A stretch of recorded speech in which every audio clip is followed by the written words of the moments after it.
ನಮಸ್ಕಾರ A9 ನ್ಯೂಸ್ಗೆ ಸ್ವಾಗತ. ನಾನು ಅಮೀನ್ ಶೇಖ್.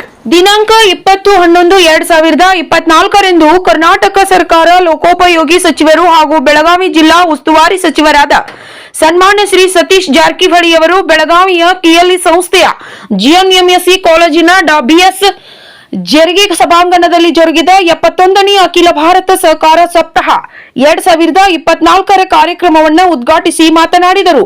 ಈ ಸಂದರ್ಭದಲ್ಲಿ ಸಹಕಾರ ಸಚಿವರಾದ ಶ್ರೀ KN ರಾಜಣ್ಣ, ಸಚಿವೆ ಶ್ರೀಮತಿ ಲಕ್ಷ್ಮೀ ಹೆಬ್ಬಾಳ್ಕರ್, ಶಾಸಕರಾದ ಶ್ರೀ ಆಸಿಫ್ ಸೇಠ್, ಶ್ರೀ ಅಶೋಕ್ ಪಟ್ಟಣ್, ಶ್ರೀ ಲಕ್ಷ್ಮಣ್ ಸವದಿ, KLE ಕಾರ್ಯಾಧ್ಯಕ್ಷರಾದ ಶ್ರೀ ಪ್ರಭಾಕರ್ ಕೋರೆ, ಶ್ರೀ ನಂಜನಗೌಡ CA, ಶ್ರೀ ಜಗದೀಶ್ ಕೌಟಗಿಮಠ್, ಶ್ರೀ ಈರಣ್ಣ ಕಡಾಡಿ, ಶ್ರೀ ಲಕ್ಷ್ಮಣ್ ರಾವ್ ಚಿಂಗಳೆ, ಮಾಜಿ ವಿಧಾನ ಪರಿಷತ್ ಸದಸ್ಯರಾದ ಶ್ರೀ ಮಹಾಂತೇಶ್ ಕವಟಗಿಮಠ್, ಶ್ರೀ ಅಪ್ಪಾಸಾಹೇಬ್ ಕುಲ್ಗುಡೆ, ಶಾಸಕರಾದ ಶ್ರೀ ದುರ್ಯೋಧನ್ ಐಹೊಳೆ ಸೇರಿದಂತೆ ಅನೇಕ ಮುಖಂಡರು ಉಪಸ್ಥಿತರಿದ್ದರು.